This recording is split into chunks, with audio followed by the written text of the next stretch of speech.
Bonjour mesdames et messieurs, bienvenue à Lumière du Monde, l'émission hebdomadaire de l'Église catholique de Québec. Bonjour Jasmin. Bonjour Sœur Marie-Lou. Alors, émission automnale et on commence avec le frère André qui sera canonisé dans quelques jours. Oui, le 17 octobre prochain à Rome.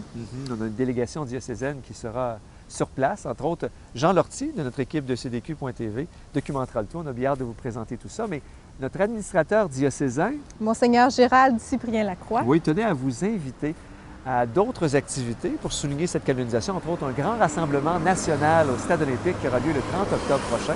Donc, on écoutera notre administrateur diocésain pour l'occasion. Et cette canonisation, elle touche beaucoup de catholiques, mais je pense que le vécu du frère André touche un peu tous les chrétiens. Absolument. Et d'ailleurs, parlant d'œcuménisme, dans notre diocèse, sur la Rive-Sud, s'est déroulée une rencontre œcuménique visant à rassembler différentes personnes de dénominations chrétiennes variées. Notre collègue Daniel Desmarquis s'est rendu sur place pour cette première rencontre et nous a préparé un reportage qu'on vous présente cette semaine. Et pour débuter, sujet bien d'actualité, cette commission itinérante Mourir dans la dignité qui était de passage à Québec à la fin septembre dernier. Nous sommes d'ailleurs devant le centre d'hébergement pour soins de longue durée, le domaine Saint-Dominique. Oui, anciennement appelé le pavillon Saint-Dominique, où d'ailleurs une communauté religieuse, les Sœurs dominicaines de la Trinité, ont œuvré durant plusieurs années, 123 ans. Les gens qui œuvrent à ce CHSLD, c'est un sujet qui les touche particulièrement. Absolument. Mais c'est la société tout en général qui est touchée par ce débat. Et tu as la chance de rencontrer le philosophe Thomas de Coninck, qui a d'ailleurs participé à la commission en présentant un mémoire. Alors, c'est notre premier reportage. Donc, sur ce, bonne émission. Bonne émission.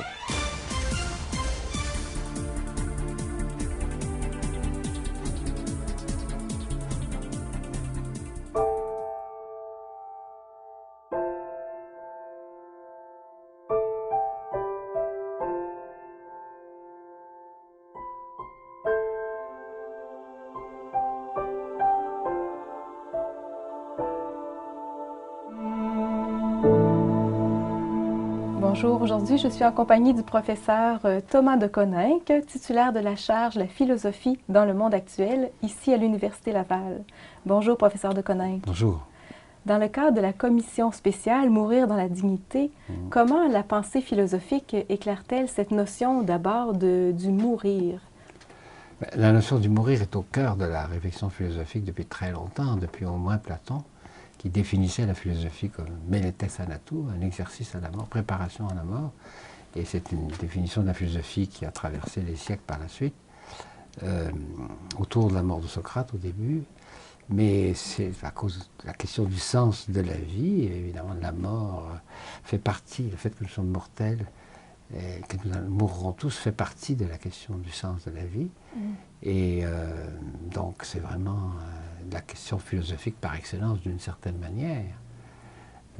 Maintenant, la façon dont cette question se pose aujourd'hui, dans le cadre de la réflexion sur autour des derniers instants, là, se pose avec une acuité évidemment tout à fait nouvelle, ça fait partie de la culture aujourd'hui, c'est marqué par la culture ambiante, mais qui a beaucoup été appelée une culture de mort, comme vous le savez. Et la mort est comme industrialisée, etc. Alors je crois que c'est très, très bien qu'on réfléchisse, qu'on soit conduit à réfléchir à neuf, à nouveau, sur ce que signifie la mort. Et c'est ça, la question de mourir dans la dignité. Cette formule est excellente, je crois, mais le problème, c'est qu'on a l'impression qu'on la comprend très mal, très souvent, parce qu'on prend le mot dignité au sens de la dignitas romaine, de l'apparat, comme si on mourait au théâtre, où on jouait une scène, une dernière scène, alors que ça n'a rien à voir avec le cinéma. C'est la dignité humaine au sens profond du terme, où l'être humain, on doit le respecter comme une fin. Il n'est jamais réductible à un moyen. Et on doit surtout respecter sa liberté, mais sa liberté la plus intime, dans le fort intérieur. Le fort intérieur, on peut peut-être le mieux le découvrir quand on prend acte du fait que personne ne peut m'obliger à aimer ou détester en mon fort intérieur. On peut me torturer, on peut me faire faire des choses poser des gestes sous l'empire de la douleur, des choses que je ne poserai pas, mais en mon fort intérieur, non, on ne peut jamais m'obliger à aimer. Et c'est cette zone-là, je crois, qu'il faut se rappeler, cette zone de notre tête qu'il faut se rappeler face au fait de la mort, où chacune et chacun est au bout du compte reconduit à sa conscience, et par rapport à toute sa vie, et par rapport aussi à l'interrogation quant à ce qui va venir après.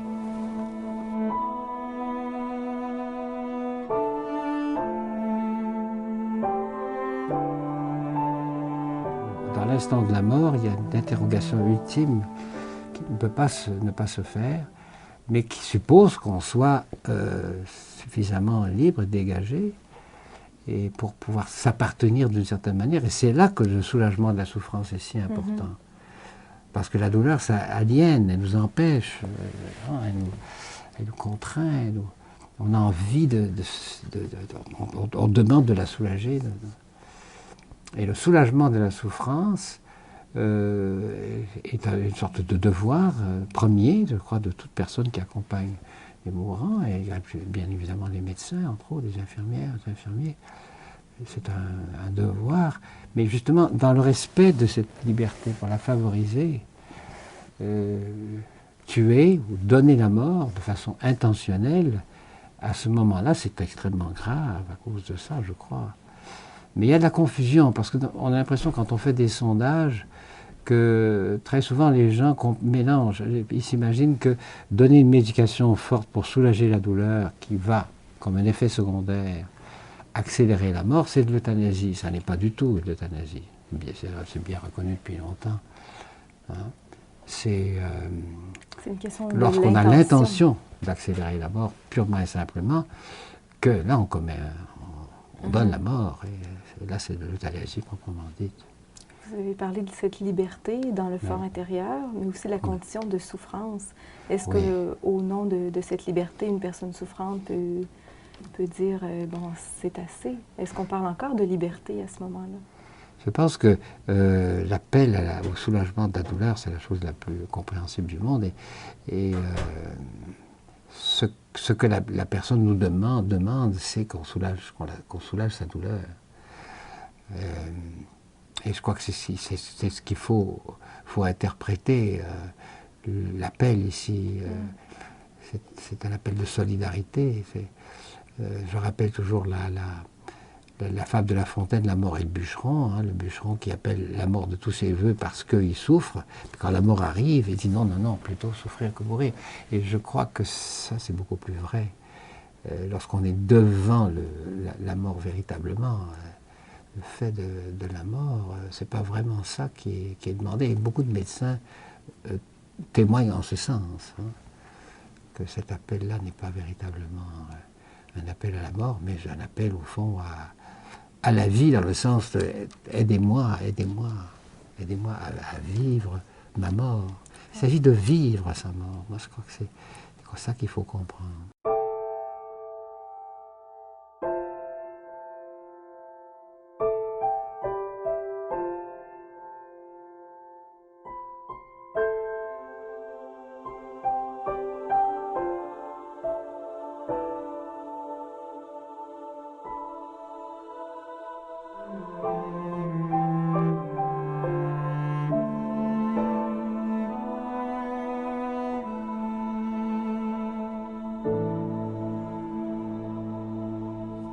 Je trouve qu'un grand absent du débat autour de l'euthanasie, c'est la conscience. Il y a des gens qui disent, oui, mais supposons que quelqu'un me demande de le faire mourir. On va dire, bon, ben ça, ce sont ses convictions à lui, je n'ai pas le droit, moi, d'imposer mes convictions à celui qui est ou celle qui est en train de mourir. Mais c'est un raisonnement fallacieux, parce que ça va en sens inverse. L'autre n'a pas à imposer non plus ses croyances. Et si je lui donne la mort, c'est devant ma propre conscience que j'ai à répondre de ça. C'est moi qui donne la mort, c'est pas lui ou elle. Et il y a des sophismes ici très faciles, un peu rhétoriques, mais qui sont graves, parce que j'aurai à répondre devant ma conscience de la mort que j'aurais donnée, même si c'est parce que l'autre me l'a demandé. C'est le fort intérieur, encore ici, c'est la conscience, je crois, à laquelle il faut faire appel. Dans un contexte nihiliste, dans un contexte où il n'y a plus aucune valeur, un peu comme dans le Macbeth de Shakespeare, Nothing is what it is not, comme l'a si bien dit Albert Camus au début de L'Homme révolté, le meurtre est la question. Le meurtre est la question. Et c'est ça la question ici, c'est la question du meurtre. Pourquoi est-ce que l'homicide a toujours été considéré comme le pire des crimes depuis le Code d'Hammurabi, ça remonte à 1700 quelque chose avant Jésus-Christ. Les humains ont toujours reconnu dans toutes les cultures l'homicide comme quelque chose d'extrêmement grave. Alors, c'est une forme, l'euthanasie est proprement dite, est une forme d'homicide. C'est pourquoi c'est si grave. Et c'est pourquoi ce débat, les conséquences, les résultats d'une consultation comme celle de cette commission sont extrêmement importants et tirent à conséquence.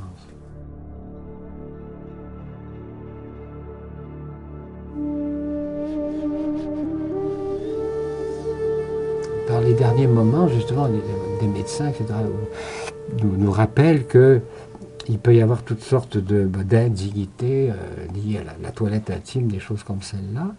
Mais justement, je trouve que là apparaît encore une fois la dignité humaine. C'est que je dois, en tant qu'infirmier, etc., je dois respecter cet être-là, même dans les gestes relativement dégradants qu'il peut avoir à poser en raison de sa maladie ou autre, parce que je respecte en lui l'être humain. C'est pas du tout l'apparence, là, c'est pas du tout ce qui... La dignité d'apparence, c'est le contraire.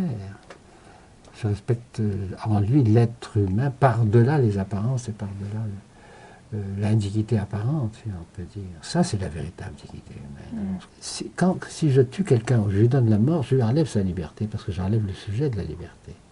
Et là, il y a aussi un sophisme qui revient souvent. C'est comme si je le libérais. Je ne le libère pas du tout, j'enlève le sujet de la liberté. Il n'y en a plus de liberté, je supprime la liberté. Pour avoir une liberté, il faut une libération. Oui. Je me soulage peut-être moi-même, là, d'une certaine manière, mais je ne respecte, je le détruis, donc je détruis sa liberté, je détruis ce qu'il a de plus important jusqu'au dernier instant. Les derniers instants sont sans doute les plus importants de nos vies. Et selon vous, qu'est-ce qui vous avez parlé, comment cette dignité elle est inscrite dans l'histoire de l'humanité depuis des siècles, et pourquoi aujourd'hui notre société s'interroge-t-elle sur un mourir dans la dignité, en lien avec une question même de légalisation de l'euthanasie ou du suicide assisté? Oui. Peut-être parce qu'on est de plus en dans la société très puissante dans laquelle nous sommes sur le plan technologique, industriel, etc., dans le monde anonyme, de plus en plus anonyme dans lequel nous vivons, de plus en plus anonyme des hôpitaux, aussi des institutions, etc. Le rapport direct à la réalité concrète humaine devient de plus en plus rare. On est dans des écrans, derrière toutes sortes d'écrans, on voit les choses à travers toutes sortes d'écrans. Et le contact humain, le toucher, etc., la vie concrète, on en est de plus en plus coupé. C'est justement là qu'on la retrouve, c'est dans le contact avec les malades, les mourants, etc., qu'on retrouve la réalité humaine concrète. Il faut se demander, parce que c'est tellement confus, je le disais dans les médias, c'est tellement un sensationnalisme, c'est tellement confus, et comme je le disais tout à l'heure, pour beaucoup de gens, l'euthanasie, ça veut dire soulager, ça veut dire aider les gens, ça veut dire soulager la souffrance. On veut tout soulager, il faut soulager la souffrance. Mais l'euthanasie proprement dite, c'est le meurtre, c'est tuer. Est-ce que c'est aussi clair que ça devrait l'être? Il y en a qui n'aiment pas qu'on dise ça, et pourtant c'est l'évidence même. Ils n'aiment pas, parce qu'il y a quelque chose qui n'est pas... qui est pas franc, là. Voilà. Professeur de Coninck, merci pour cet éclairage, d'avoir osé dire ces mots, et aussi que nous puissions maintenant regarder et prendre part aussi à cette réflexion avec une plus grande conscience et même responsabilité, en liberté. Merci beaucoup. Merci à vous. Merci.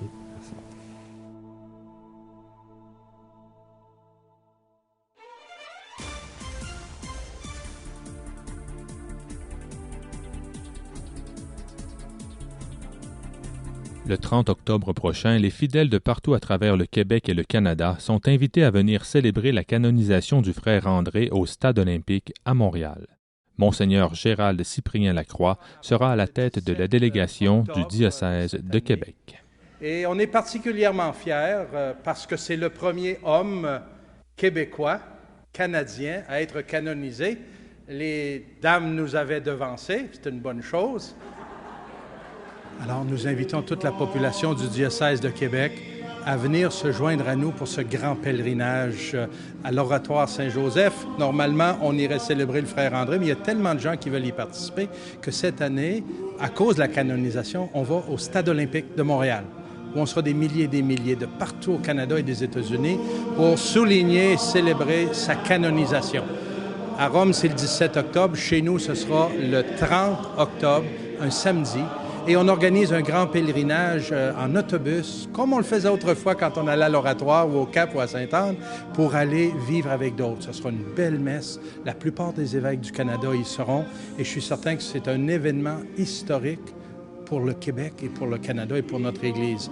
Quelle fierté nous habite de voir qu'un des nôtres, un Québécois, le frère André, un gars du peuple qui devient saint et qui est reconnu par l'Église universelle. On a tous et toutes, par nos familles, par nos histoires, des liens avec le frère André. Qui n'aime pas le frère André? C'est une figure pleine de compassion, de bonté, d'espérance. Alors moi, j'invite toute la population de notre diocèse. Allons nombreux. Moi, je serai là, j'espère que les gens y seront aussi, pour qu'on puisse ensemble aller prier, rendre grâce et faire le coude à coude avec d'autres chrétiens. Il me semble aussi qu'à ce temps-ci de notre histoire, ça nous ferait du bien d'être ensemble.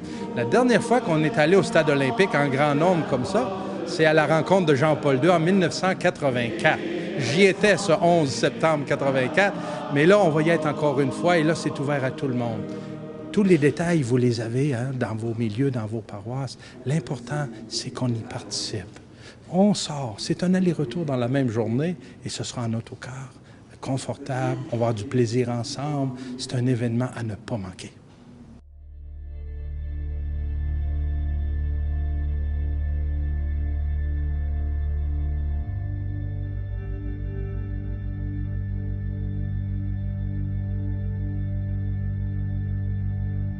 C'est un des nôtres, de notre sang, de notre nation, qui reçoit cette reconnaissance universelle que sa vie est un témoignage et une invitation à faire comme lui, à vivre dans le Seigneur, à vivre l'Évangile à fond et à vivre dans la réalité. Qui n'a pas entendu parler du frère André? Et vous savez, c'est pas parce qu'on l'enseignait dans les écoles, surtout, ou qu'il y a eu de grandes conférences ou de la publicité, mais dans nos familles, on parlait du frère André. Il y a des gens dans nos ancêtres, de nos grands-parents et plus vieux encore qui sont allés le voir, beaucoup de gens ont fait leur voyage de noces à l'Oratoire de Saint-Joseph. Beaucoup d'entre nous sommes allés en pèlerinage à l'Oratoire Saint-Joseph de Montréal. Donc, c'est un personnage qui fait partie de notre histoire. Le frère André, c'est un homme du peuple. Et ça aussi, je crois que ça réjouit notre peuple québécois, de voir un homme d'une grande simplicité. C'était pas un évêque, c'était pas un pape, ni même un cardinal, un homme très ordinaire, un frère convert qui n'a pas fait de grandes études, un des nôtres. Le frère André, un ami, un frère, un saint.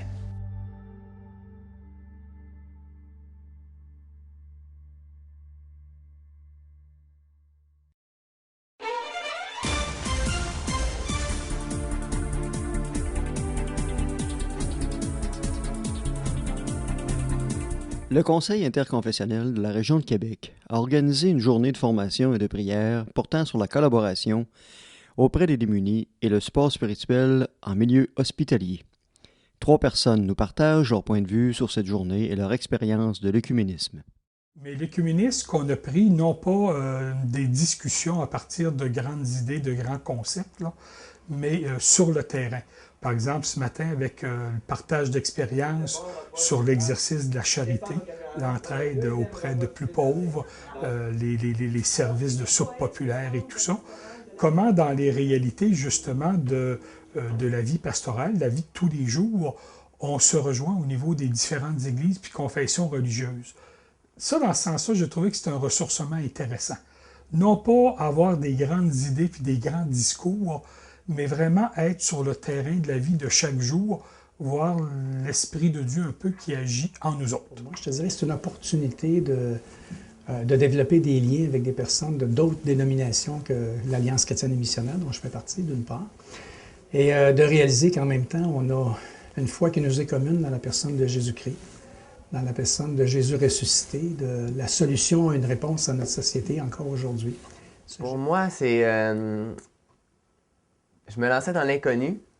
Je savais que c'était une conférence écuménique où il y aurait des représentants de plusieurs groupes chrétiens, de plusieurs confessions. Mais en même temps, c'était un défi qui m'intéressait parce que le Seigneur a dit qu'il serait toujours avec nous puis qu'il nous donnerait de l'amour pour les gens de toutes sortes. Donc, je savais que je rencontrerais des gens que je ne connaissais pas puis que non seulement je pourrais apprendre d'eux, mais j'aurais peut-être quelque chose à leur apporter également par ma présence.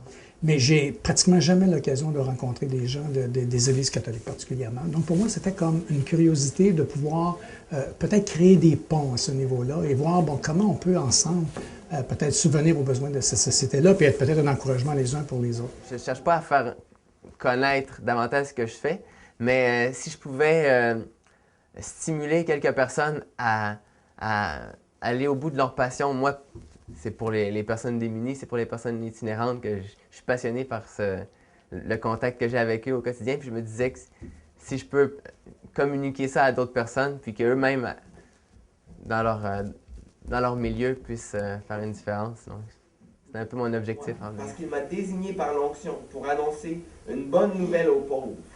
Il m'a envoyé pour proclamer aux captifs la libération, aux aveugles le recouvrement de la vue, pour apporter la délivrance aux opprimés et proclamer l'année de grâce accordée par le Seigneur. Moi, je suis venu chercher d'abord une certaine forme de ressourcement. Nous autres, on est venus toute l'équipe pastorale ensemble. Il y avait une motivation, c'est dans le milieu. Donc, on est dans la paroisse, on ne sortait pas. Donc, c'est une belle occasion de vivre aussi le ressourcement. Mais aussi, la réalité de l'écuménisme, c'est pas une réalité, je dirais, qui est très présente dans notre action pastorale. On n'est pas beaucoup confronté aux autres confessions religieuses. Alors, dans ce sens-là, aujourd'hui, le fait d'avoir d'autres pasteurs, d'autres gens de confession chrétienne, ça nous donnait l'occasion, nous autres, comme équipe pastorale, puis moi en particulier, d'avoir un ressourcement, connaître un peu mieux ce qui existe là, au niveau de la région. L'écuménisme en soi, c'est d'être ensemble à proclamer cette bonne nouvelle qui est une personne. C'est pas une religion, c'est pas une philosophie, c'est pas même un gouvernement quelconque. C'est une personne qui s'appelle Jésus-Christ. Moi, l'écuménisme, je décris ça, dans le fond, c'est la volonté de l'unité chrétienne. L'écuménisme, là, c'est de prendre conscience qu'il y en a d'autres qui portent la même foi que nous autres. Mais où on se retrouve? On est quand même des croyants en Jésus. On est des chrétiens. Alors, l'écuménisme, c'est un lieu où on a à exercer, je dirais, un petit peu notre sensibilité propre les uns et les autres, puis de voir un peu qu'est-ce qui nous rassemble. Dans la vie de chaque jour, on est toujours confronté à ce qui nous divise par rapport aux personnes. Mais l'écuménisme au cœur de l'Église, c'est de nous dire, oui, mais les différentes églises, on est dépositaire du don de l'Esprit, on partage la parole de Dieu. Qu'est-ce qui nous rassemble? Qu'est-ce qu'on peut faire aussi comme pas, comme effort particulier pour faire grandir ce témoignage d'unité au cœur de notre foi? J'ai jasé ce midi, c'est intéressant, parce que j'étais avec des différentes personnes du milieu catholique, mais dans différentes parties de différents ministères, je dirais. Et c'est eux qui sont venus vers moi en me disant, écoute, on a aimé ce que tu as partagé par rapport à ta foi. Et on aimerait te poser davantage de questions. Et je remercie Dieu pour ça. Parce qu'en même temps, on est tous des gens que Dieu a touchés dans leur vie à des moments différents. L'avenir de l'écuménisme, d'abord, je dirais, moi, c'est dans le milieu, de ne pas créer de barrières supplémentaires et de profiter des occasions comme celle d'aujourd'hui où on peut se donner la chance de se voir, de faire des contacts, de se connaître un peu mieux. Mais l'avenir comme tel n'est pas programmé, n'est pas planifié, n'est pas structuré. Actuellement, on part de loin un peu. C'est ce que je veux nous encourager à faire. On est sur la bonne voie parce qu'on le fait dans l'amour, on le fait dans le respect mutuel, mais il ne faut jamais perdre de vue là, que il existe une base, une fondation solide, puis on croit que c'est Jésus-Christ.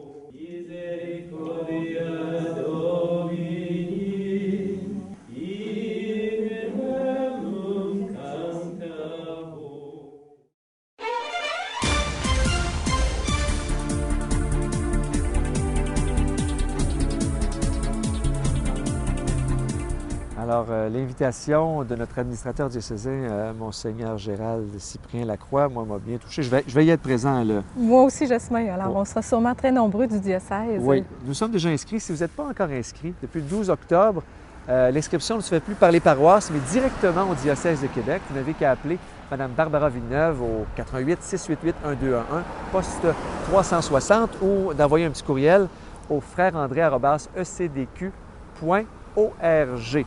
Faites vite, c'est le 30 octobre. Oui, c'est très, très bientôt. La semaine prochaine, on vous parle encore d'une autre manière, cette fois-ci, pour préparer à ce rassemblement. On vous parle toujours du frère André. Aussi, à notre émission, on souligne le 150e anniversaire d'une communauté religieuse établie dans notre diocèse, les Servantes du Saint-Cœur de Marie, et aussi un reportage sur un pèlerinage vocationnel qui a été réalisé entre Ottawa et Québec par un groupe de jeunes. Alors, on en saura plus la semaine prochaine. Très bien, à la semaine prochaine.